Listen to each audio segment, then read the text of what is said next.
గొప్ప గొప్ప చదువులు చదివినోళ్ళు గొప్ప గొప్ప ముచ్చట్లే చెప్తారు అని అనుకుంటాం కానీ అప్పుడప్పుడు కొన్ని ఆలోచన లేని మాటలని జనం నోళ్ళల్లో వాడుతుంటారు. అగో అట్లనే మొన్న ఇన్ఫోసిస్ పెద్ద నారాయణమూర్తి సారు వారానికి 70 గంటలు పని చేయాలి అని అంటే లేదు లేదు 90 గంటలు పని చేయాలని ఇంకొకళ్ళు అంటుర్రు. చూడుర్రి గల్లెవలు కొయ్యరా కొయ్యరా పోలిగా అంటే చింతమడగ చింతకాయలు అనక్కాయ అంత దొడ్డు అన్నట్లే ఉందిగా ఎల్లాంటి చైర్మన్ సుబ్రహ్మణ్యం సార్ ముచ్చట కూడా.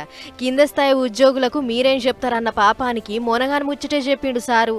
ఇక సార్ ముచ్చట చూస్తే వారానికి 90 గంటలు పనిచేయాలట.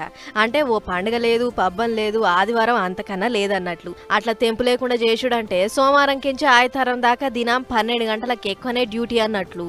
ఈ నడుమ వాళ్ళ కంపెనీలైనా ఓ చిచ్చాట్లా మన కంపెనీలో వారానికి 6 రోజుల డ్యూటీ పెట్టాలి, దీని మీద మీరేమంటారు సార్ అని అడిగితే 6 ఎందుకమ్మా 7 రోజులు చేయాలి, ఆదివారం కూడా ఇంట్లో ఉండొద్దు, నేను చేస్తలేనా మీరు కూడా గట్లే చేయాలి, ఆదివారం ఇంట్లోండి పెళ్ళాం ముఖం ఎంతసేపు అని చూస్తాం బోర్ వస్తుంది, వచ్చి ఆఫీస్లో నా లెక్క పని చేసుకోవాలి, మీరు ఆదివారం సెలవు తీసుకుంటే ఇవాళ మీతో పని చేపియలేకపోతున్నా అని నాకు మస్తు బాధ అవుతుంది అని అనగానే ఈ ముచ్చటిన నెటిజన్లు సుబ్రహ్మణ్యం సార్కు సురుకుల మీద సురుకులు పెడుతుర్రు.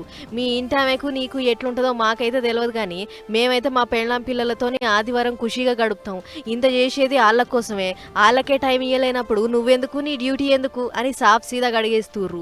గిదే ముచ్చట మీద హిందీ హీరోయిన్ దీపికా పడుకోనే కూడా మస్తు గరమైంది. తోటి పనోళ్ళ గురించి ఇసొంటి అల్క తక్కువ మాటలు అంటాడని అస్సలు అనుకోలేదని రాసుకొచ్చింది.